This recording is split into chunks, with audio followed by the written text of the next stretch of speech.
want a couple of example problems to work through for reference sake. So we've got 3 marks. We're gonna do probably 1 or 2 examples of each of these as we go. That way you guys are confident, and I can let you guys start on your pre-lab, because I didn't want to start lab yesterday because I was missing like part of the class. So I've jumped to this today versus.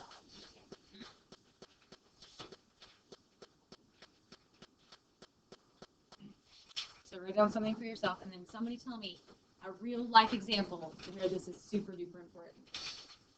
Salt on icy road. Ooh, that's freezing point depression, right? Okay, we'll get there. Give me a boiling point elevation. That is important for boiling point. What you say? It's too hot. Okay, so it's like stopping your radiator from overheating, right? Okay, and it's also stopping your radiator fluid from freezing. So it's both. Nobody cook? Nobody cooks? Cooking. It's great in cooking, guys. Thank you. So it's going to be used whenever you're talking about like salt and water when you're boiling spaghetti, right? Your water's boiling, it's boiling. You're like, oh no, it's going to boil over. You put salt in it and it actually stops the boiling process. Why?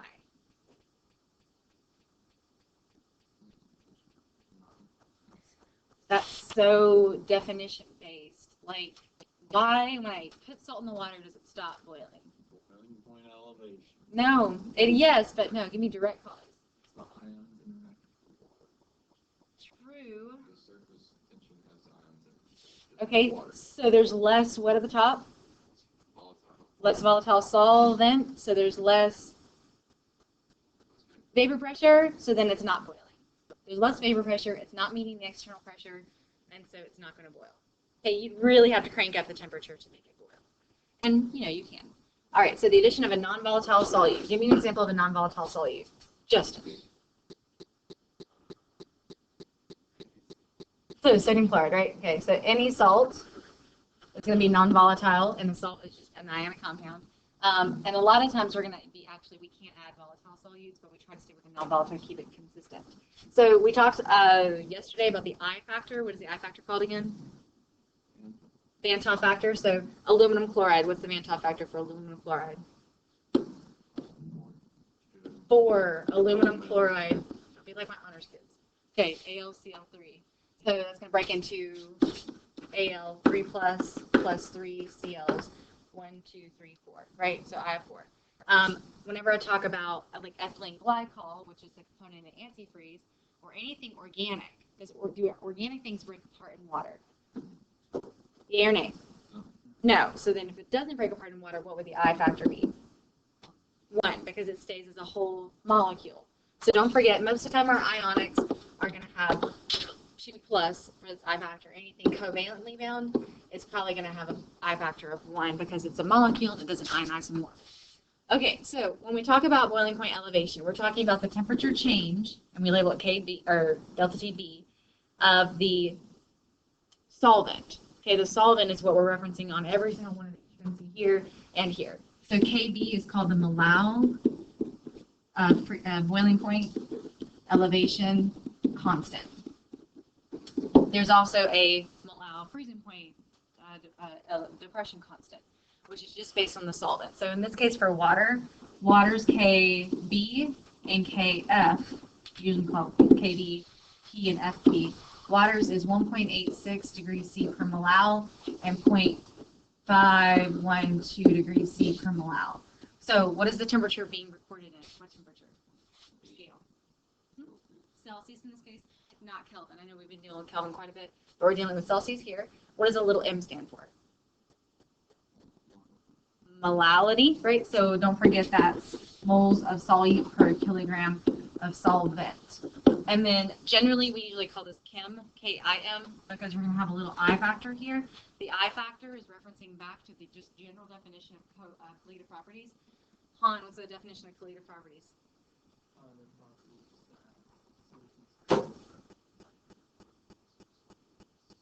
So the number of particles, which we're representing as I, it's not really the type of particle, it's the number of particles. So same story, different concept. Whenever you're talking about freezing point depression, we're talking about lowering. So we're going to talk about the delta T being a factor that we're going to depress by. And it's the same K, I, and M. but the Kf for water, and I'll show you these down here. The Kf for water is the 1.86 degrees C per milliliter I just spoke of, and you still do multiply by your I factor, including that to include the particle constant here. And then why would freezing point depress? So we kind of already talked about boiling point. Why it depresses? It's a bit pressure lowering. It's naturally going to, sorry, we're talking about how the elevation of the boiling point occurs. Why does freezing point depress? Can anybody think about natural, pure solvent? It freezes, and then when you put something in it, it freezes at a lower temperature. Any idea, Jack? There's like ions interrupting the structure that are being made from freezing to like the solid structure. So the crystallization process? Yeah, it slows Okay, down. great. So ions, I'm just going to say particles, not necessarily ions. It might be other stuff too. So solutes disrupt crystallization process. That's really it. And so the reason the temperature goes down for it to freeze is that if the solutes are in the way, normally the crystal can line up and it freezes because all the particles have slowed down, it aligns itself in the correct orientation, it freezes. If the solutes are in the way, it has to really, really, really, really get very, very slow, and it just naturally freezes because the particles are not moving. If particles are not moving, they turn solid. So it's just decreasing itself. So the couple that you want to write down that you'll use a lot are benzenes, Kb, 2.53 degrees C per milliliter. In water, oh, I just put 512, it's 5.2 for water. I'm thinking of, what am I thinking of? Oh, I'm thinking of benzene's Kf, which is 5.12, not 5.2. So benzene's Kf, meaning its freezing point depression constant, is 5.12 degrees C per milliliter, and water is 1.86 degrees C per milliliter. You'll use others, but it's based on the solvent given, so I'll pull this back up if you guys need it.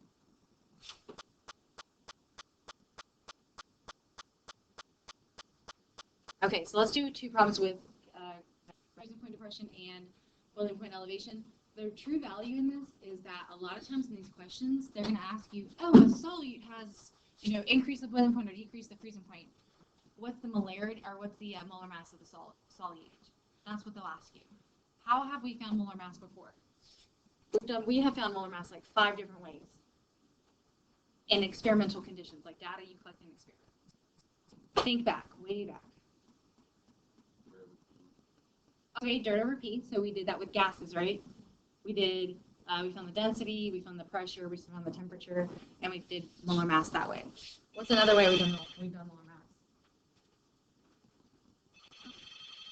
mass? You guys communicate.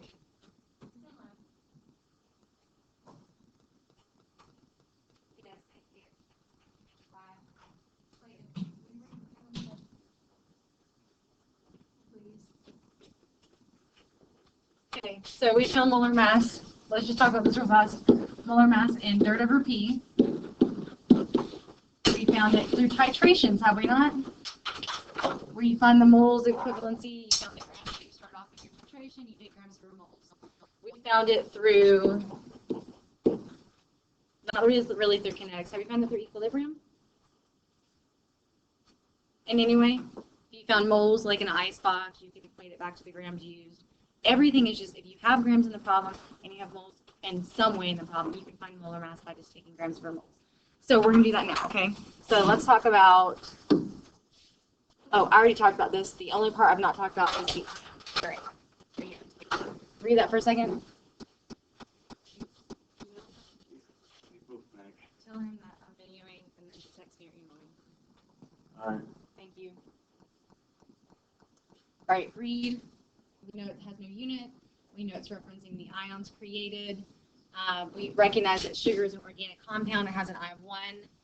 And then sometimes you can probably imagine if things ionize, they might come back together because they're attracted to each other, right? So they may not 100% stay ionized, which is going to create a slightly smaller Van-Til factor than we assume to occur. So for example, sodium chloride, we say has an I of 2. It actually undergoes ion pairing and has an I of 1.8 because it actually does sometimes come back together. Just so recognize that if you have, let's say we assume the freezing point will occur based on the IF2. Well, maybe the freezing point depresses a little lower than we think it should. You would explain it how? If the freezing point doesn't depress as much as we think it should. Ion pairing is occurring. That's it. You just have to understand why an error might occur. Okay, so errors occur because of ion pairing. Great. All right, so you guys start these two. These are actually on the notes sheet that I printed for you. I want to see what you can start without me.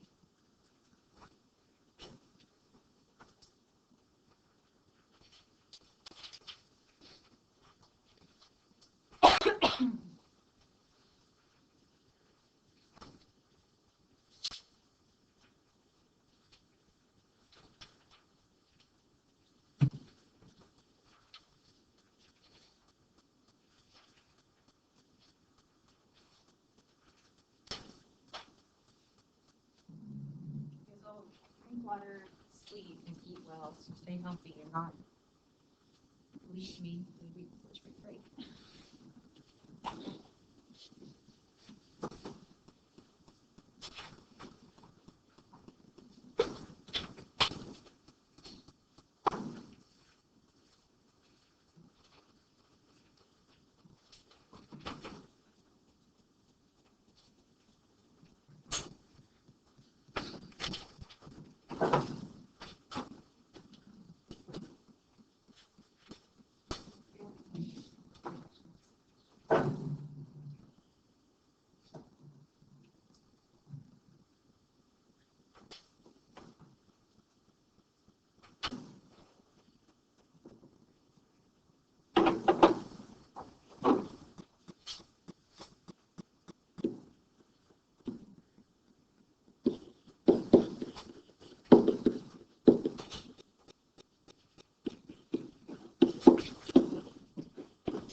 We're starting some example problems.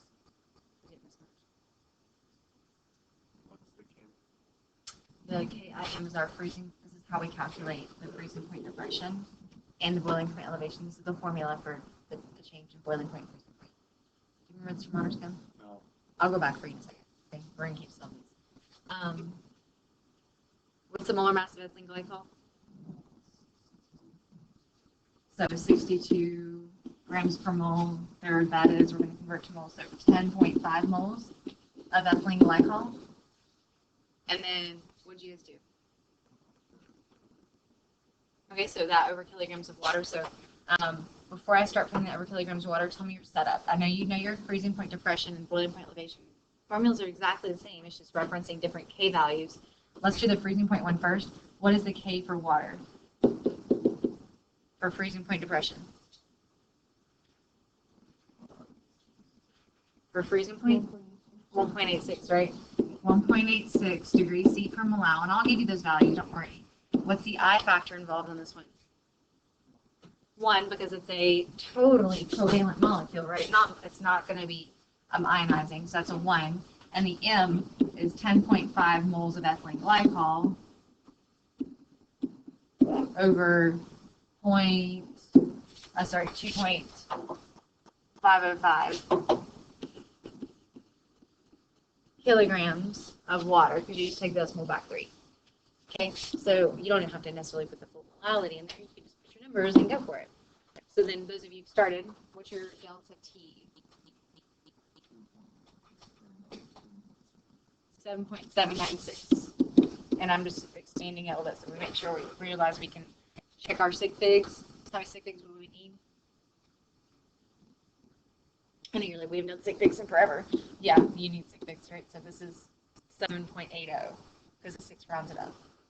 Okay, so the freezing point drops for water. What's the new freezing point of water?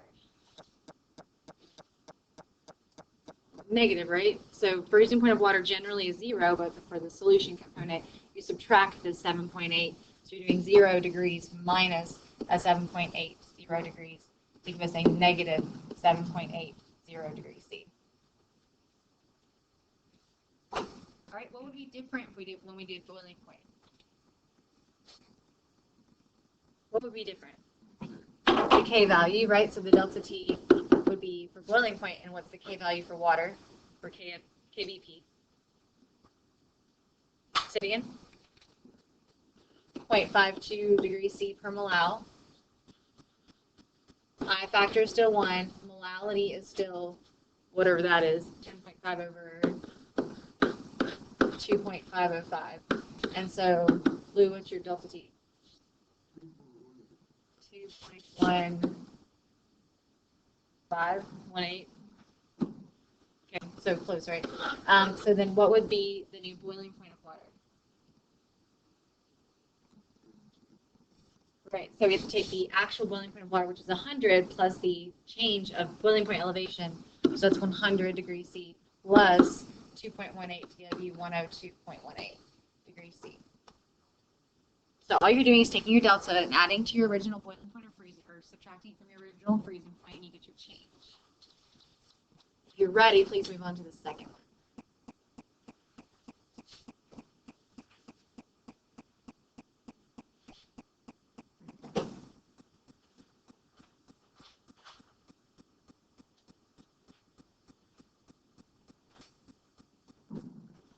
And then tell me what you need to know that's not written up here for number 4.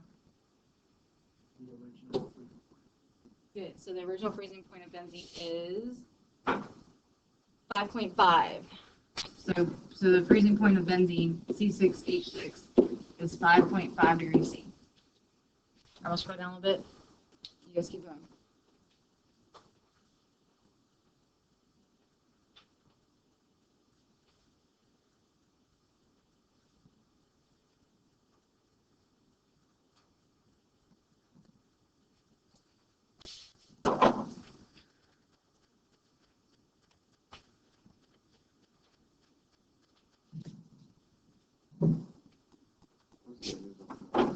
For the boiling point one, it was 2.18 was our change. Mm-hmm.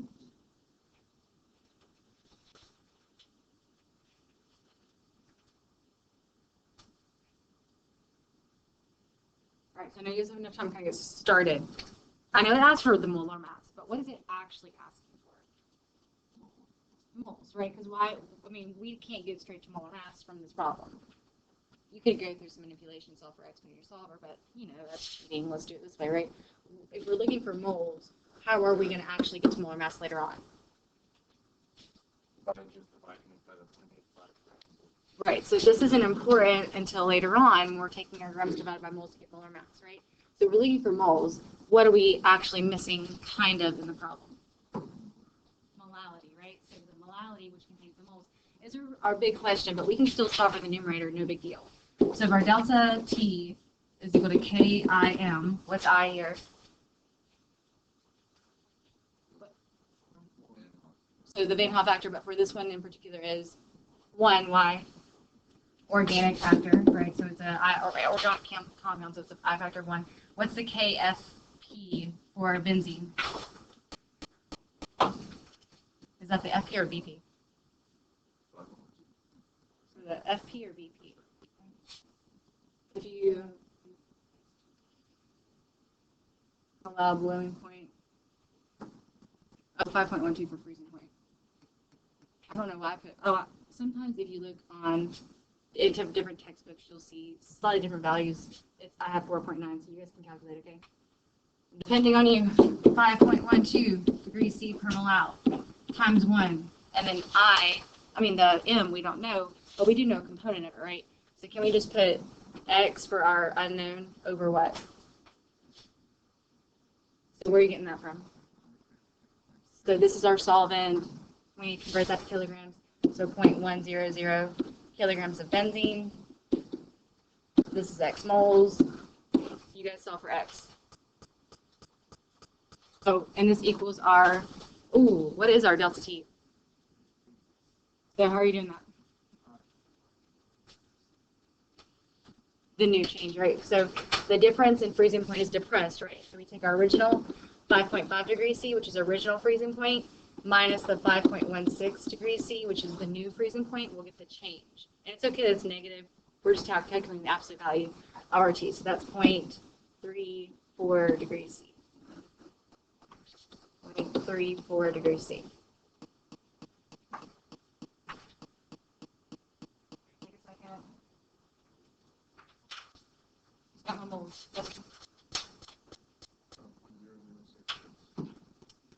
I got, oh yeah, yours is slightly different because I have a different value. X is 0.0066. Can I get another decimal?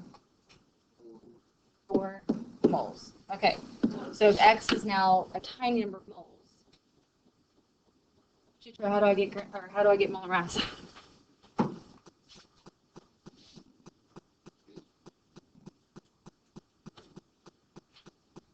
What numbers have we not used? Okay, so that's our grams, and we just said that basically when we calculated X, we said that's an equivalency, right? This many grams caused this freezing point depression, so that many grams is equal to this many moles. So if we have the equivalency to get the total molar mass, we need to equate it to 1 mole, right? So we're just going to take the molar mass to be grams per mole. So we're going to take 0.85 grams divided by 0.00664. And that's what you get.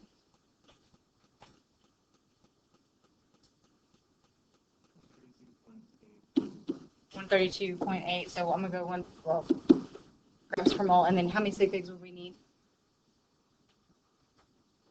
2 because of the 0.85 being to our 2 sig figs. So this would be rounded to what? 130, right. So most of us go inclined to say 133. That would be 3 sig figs when you round down further. So that's 130 with no decimal. So that'd be our 2 sig fig answer. And that might be a polymer of some sort because it's an organic compound. A pretty small polymer, 100 and some grams is not that huge. It could be like thousands of grams. Okay, so if you see something, hint, on your problem set, that's like 2,000 grams. Don't be scared. It's just an organic compound that's massive. Okay, lots and lots and lots of carbons. This one is in your NSMI, so start that if you want to. Exercise 9, the answer's on the bottom of that one. You can go and reference that for extra practice. Let's go to, can I move forward to osmotic pressure? Okay. Oh, before I do that, there's a graph. This graph, find it in your notes. Tell me what this graph is representing.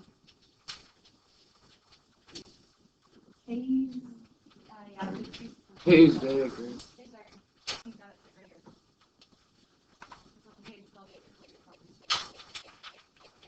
So that's our phase diagram, solid to gas, right? Where is the dynamic equilibrium between the solid and liquid phase? On which line? The line, the one that's positively sloped or negatively sloped? Yes. Which one, guys? Question was, where is the dynamic equilibrium between solid and liquid? This one? Okay. Okay, so solid, liquid, gas. So this line is dynamic equilibrium between solid and liquid. That's red, Justin. Okay. And then this one is what? I know it's green. It's the dynamic equilibrium between liquid and gas. Which one is the, will be representing our original pure boiling point? Which one will be boiling point? So every point here is pure boiling point, right? It's just at different pressures. So at us, 1 atmosphere, our normal boiling point is right here.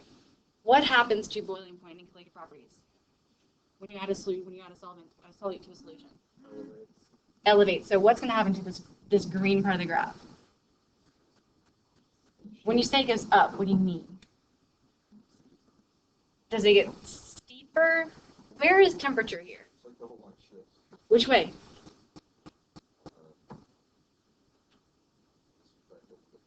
So you're telling me it decreases? Boiling point decreases?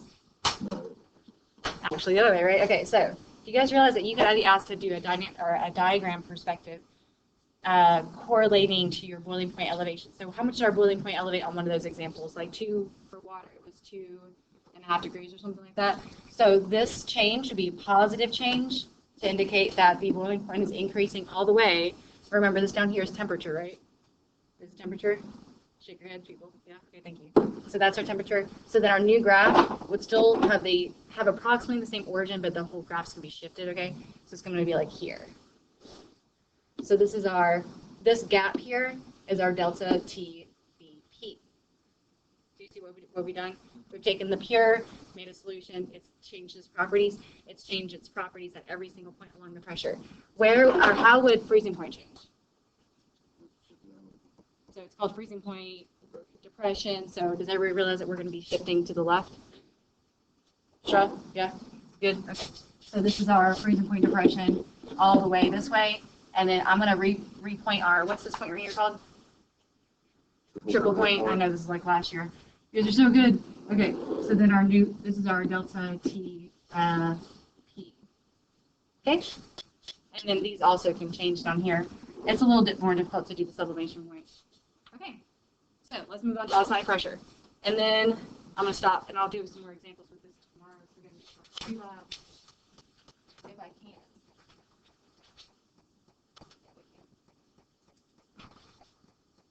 All right, now throwing in some of that biochemistry. Teacher, you guys want to teach about osmosis? It's so hard, osmosis? It's not hard, right? What's osmosis in your words?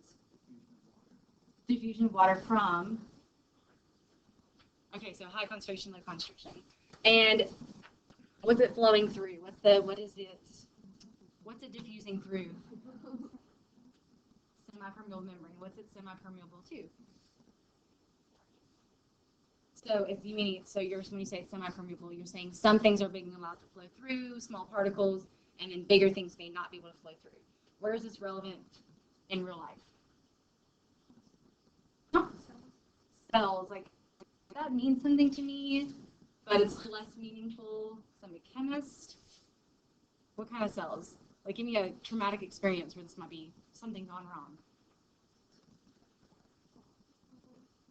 Okay, so extreme salt levels in the body. Who's ever heard of elephantitis? No.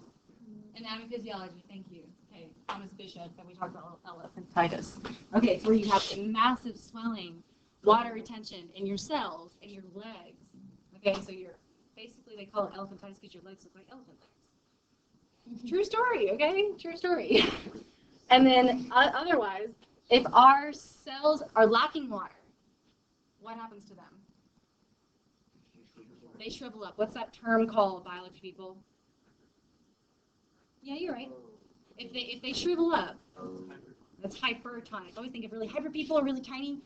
My brother was really hyper and he's really small. So hypertonic refers to shriveling up, so it gets really small.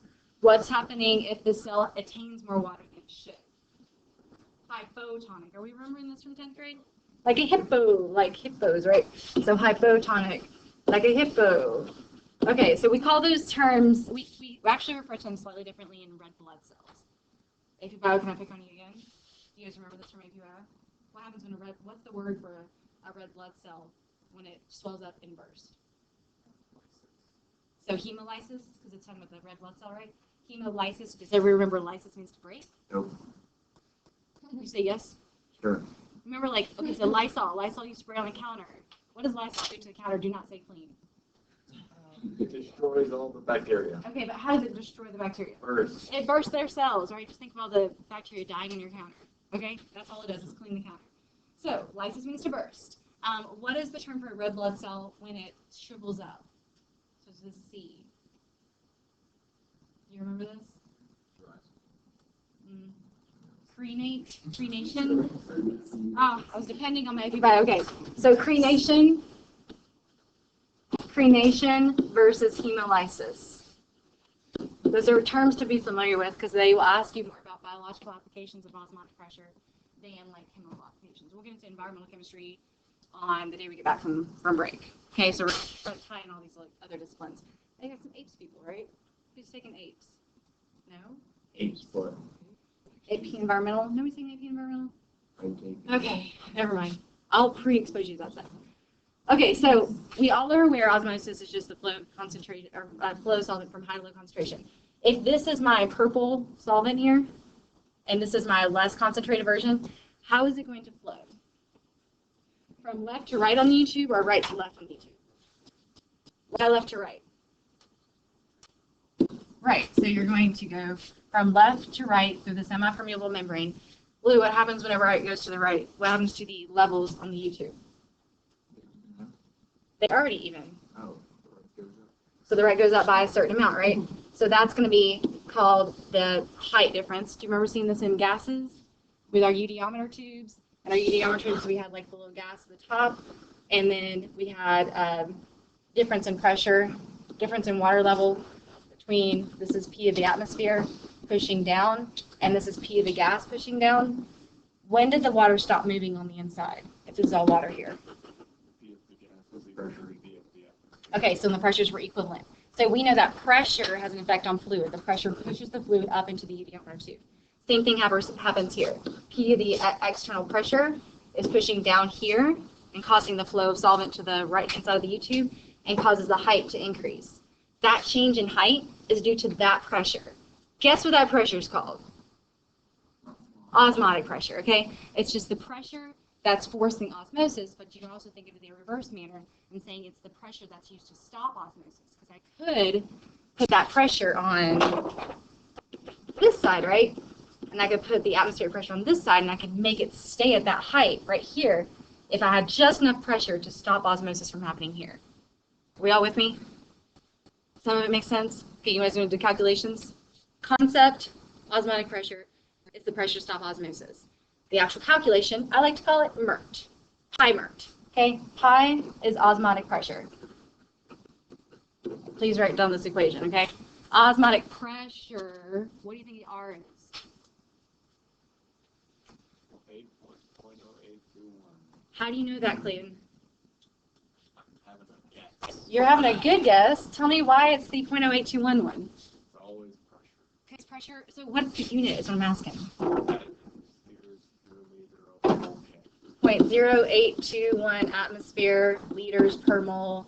Okay, we have to use that because we're dealing with pressure, right? Don't use the energy R value, use the pressure R value. Since we're probably dealing with atmospheres here, because that's generally what we will see. You'll see like one with torrs and bars, but since we're dealing with atmospheric pressure here, R has to be 0.0821 atmospheres per liter per mole, atmosphere liters per mole. Okay, what does T have to be? K, why? Because K is in the constant. And then M, big M. Big M. Molarity. Molarity. Thank you. What is molarity? Moles over liter. Nope. Good try. Okay. So moles per liter. How do we get this? It's all related back to the ideal gas law, guys. Okay. So all you want to think about is PV equals nRT. If you know PV equals nRT, you can derive your own pi MERT. Oops, MRT, because all you can see here is that we're taking P for pressure, making it pi for osmotic pressure, and then I'm just rearranging my variables to get moles per liter or moles per volume. So I'm taking my N here and my V, dividing by V on both sides. So then N over V is molar. Got me? Okay, let's do a practice problem. And then, so the last thing here, what's up? M is molarity, right? We know that colligative properties are based on the number of what? Particles. So we're going to have to include I here someplace. Usually I will just go here, so we call it I MERT. I is just going to be a multiplier someplace because it will change the amount of pressure because the number of particles change. So more particles, more osmotic pressure is needed. Okay. Determine the molar mass of a certain protein. So this is a biological example, right? This is from your NSMI, but do this one with me, okay? Determine the molar mass of a certain protein. Question, molar mass, right? In pi is equal to I MERT, is there molar mass? Yeah or nay? No. So what do you think we're looking for? Say again? Probably something with molarity, right? But inside of molarity, probably moles, right? So this is going to be connected to the fact that we've got molarity involved in this equation, and then probably actually really asking us for moles, but let's think about that after we finish reading, right? So the protein has 1.00 times 10 to the negative 3 grams. So that's important. Why? That's what we're going to divide moles by to get molar. Right. So does everyone realize that this is probably important for molar mass of the very, very, very end? Shake your heads or something. Okay, so because there's no place to use grams and IMER. There's none, so it's going to be free usually for more amounts later on. If it was dissolved in enough water to make a 1 milliliter solution, so a itty bitty microscale solution. What is this used for?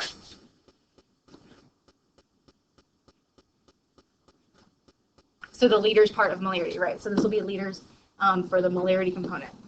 The osmotic pressure of the solution was found to be 1.12 torr. What is that? Pi. Okay. Pi is not 3.14 here. Okay. Pi is osmotic pressure, not the constant. And the temperature is 25 degrees C. What's that important for? Temperature. Okay. So we have all the pieces. We're going to convert some, make it work, but let's just put them in here, okay? So pi is equal to I merged. Do we know what I is here? Do we know I? Can we assume I? I is a Van Til factor, which is the number of particles that are made when a substance dissolves in the solution. If it's a protein, it's probably an organic polymer, huge organic polymer, and it does, like any covalently bound compound does not dissolve in solution. It doesn't break into pieces. The only things that will break apart are ionics, and those would be like anything that are generally termed weak term ionic, like aluminum chloride, calcium chloride, magnesium chloride. So this is a protein, so the I is 1. Good question. Okay, so you guys tell me, how do you guys want to start? Okay, let's convert for the atmospheres first. Where is that going to go? Under pi. Okay, so 1.12, what's the conversion for torr? 760. That's coming back. This is like September, people. This is good stuff. Okay, 1 atmosphere, 760 torr. And calculator? 0.0014736. Say that again, 0.0.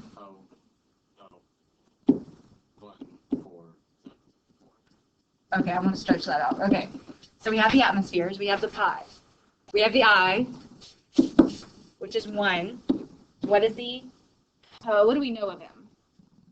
Zonky, what do we know of M for molarity?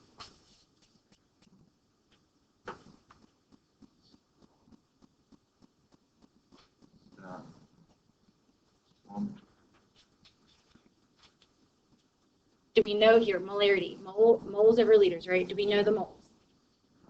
No, so I'm going to call that X. Do we know the liters? 1 milliliters, So 0.001 liter. Good. A solution, because it says solution up there, so we're good here. So we're solving for X, right, guys? Or this is moles here. I'm just going to put moles. And then, Nick, what's the next one? What's the next part of this? Uh-huh. Which is? 0.0821 atmosphere per mole. Okay. I'm really trying to show my units because I know you guys love them. Make sure you're good there. And then last part, show. So 298, so you took 225 plus 273 to give you 298. 298K. Okay, so what units cancel? This is atmospheres here, by the way. What units cancel? I hear liters. This is liters, Kelvin, moles here and here when we get it, but we can't really get it yet. And the atmosphere is on the other side. I just want you to be clear, all the units are going to cancel. We're going to find our moles here in this case, though. So, guys, go for it. Calculate.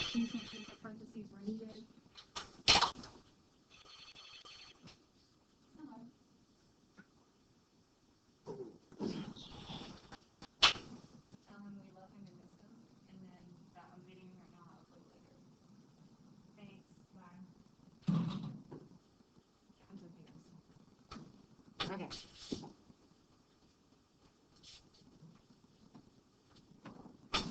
I know it's taking you a minute, but tell me when you're ready. Say yeah when you're ready. Yeah? I hear one yeah.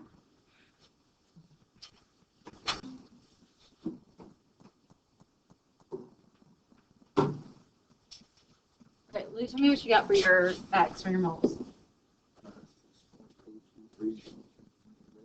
6.023 times 10 to the negative 8. Can I get a second on that? Yes? Yes? Okay, we're good here. I actually went straight to chase. I got more math, so I didn't get moles here. If this is moles, guys, we're almost there. How do we get more math? Okay, so you guys take your grams, 1.00 times 10 to the negative third grams, divided by your moles. And don't be scared.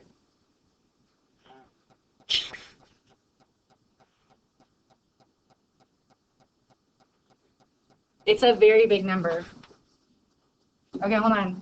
We're taking 1.00 times 10 to the negative third grams divided by 6.023 times 10 to the negative 8 moles. Dun, dun, dun. Tell me what it is. 638 grams per mole. 62,638. 16. Whoa, that's a big difference there. I knew there was a 6 and 2 in it, guys. Okay. 16,638. Okay. Okay, let me make sure. Okay, I got 16,601 right in mine. Okay. So, a very, very, very large number. That's because it's a protein. Proteins are quite large. Macromolecules, right? Macro meaning large. Okay, so we have about 20-ish minutes left. Are we okay on trying these, the rest of the textbook problems, which are numbers, the ones on your sheet, that the copied textbook ones? You know what I'm talking about? I'll come back. I'll do the rest of this osmosis stuff later because it's about concept stuff. These right here. They're in the copied page. 55 you have done, which is not even on here right now. 51, so circle them for me. 51, 59, 61, 63, 65, 67, 69, 71A, 73, 75. And I'll have one of you guys present each of these on Thursday. So tomorrow we'll be doing our lab. If you finish your lab one, early and you want to work on these afterwards, that's fine. But I think that you should start the textbook ones. I'm going to scratch the problem set because I think that this will be enough for practice purposes. Okay? After you write this down, go grab a laptop.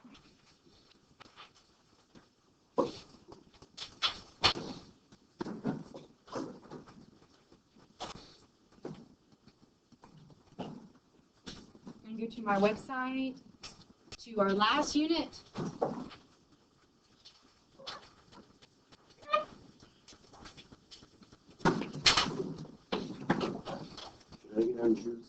No, we're not doing this just yet. We're jumping into the first part.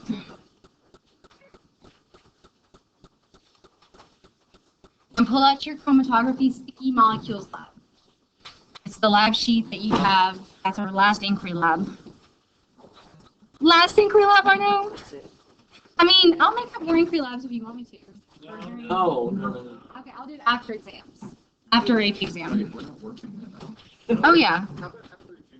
After June? Okay, yeah. We'll do yoga once a week. We'll do an inquiry lab once a week. We'll do something fun every day. Can we please do marshmallows again? I'm not sure what you mean by that.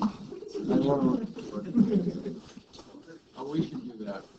Some more chemistry? Yes, please. I'll have you guys optimize lab procedures for honors chemistry. Okay? That sounds official. We will optimize lab procedures for honors chemistry. We can make up new interesting labs for honors chemistry, guys. Yay! You guys can help make honors chemistry fun again. Because right now it's not there. Maybe that. Okay, so after you get logged on, who is logged on? Raise your hand. Nope. Okay. Well, while you're logging on, let me give you a quick recap of what I expect. So we have tomorrow, because I was going to do the lab today, but missing the major class yesterday, so switch. So tomorrow is our sticky molecules lab. Okay? Sticky molecules. What do you think I'm referring to? Use your brains. Sticky molecules. IMS, thank you. We are talking about the IMS that cause the molecules stick together. Who's ever done chromatography? Everybody raise your hand. You did it with me. You may not remember it, but it was with the Sharpie. You put a dot of the Sharpie on the chromatography paper, and then the water or solvent seeped up, and it caused the travel. In AP biology or in biology, you probably did it with like a pigmented leaf or a chlorophyll A, chlorophyll B with an O. So you are doing that, but we have to keep it green. We have to keep it microscale because we're using pretty hazardous solvents. So this control challenge is for you to develop a method to separate molecules. This is a CSI investigation, people. We got things to do. We have a problem, we have to solve it via chromatography by determining what are the components within a original source. So the crime scene has unknown substance that needs analyzing. Since the first CSI team, because they're losers, could get conclusive results, the A team's been pulled in. You have been selected to repeat the testing to see if you get identical results. So I have the original results. I was the loser team. You're the real team. Okay? You're the real MVPs. Let's get this done. So your job is to investigate different solvents that I give you, and you have your chromatography. You guys have your lab sheet out? Who has the lab sheet out? Thank you, Liz. Okay, so on the bottom of the lab sheet, you have the little reading components. You have to read. On the next page, it says prep, which has the solvents of choice. Inquiry lab means that you're going to be choosing your own solvents. Please choose from that list. Your job is to make a procedure for 2 solvents that you're going to compare to really try to see if it's good or which is going to give the best results for the solution separation process. You're only going to get 20 milliliters of each. Those are the only criteria I'm giving you. Other than that, please read and please watch the 2 YouTube videos that are. So under the teacher part, I've done chromatography with you before. You have a general understanding of it. This will give you like a nanoscale view of what's happening. So I recommend watching this first and then start the procedure on your own time at home during teal. I don't care. Please do the part 2. Okay, you can do the part and that's fine. But I want you guys to group together today to try to think about your procedure. Okay? So, groups. Ready? 1, 2, 3. 1, 2, 3. 1, 2, 3. 1, 2, 3. 1, 2, 3. 4. Yeah. I'll get the other 2 together. Okay. Go team. Go. Are we in 1? Oh, that's your group that I just made. The 3 people in your that were just connected.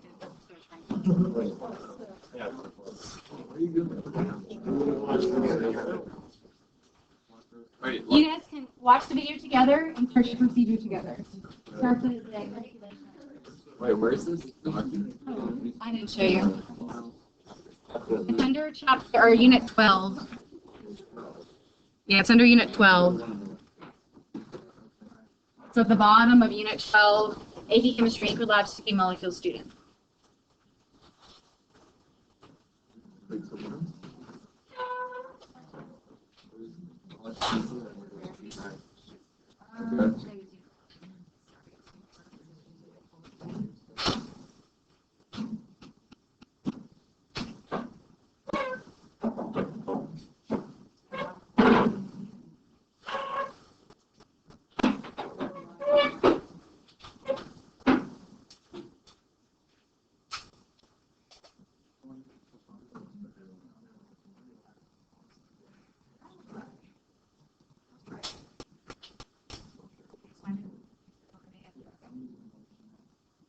Yeah, please share your Gmail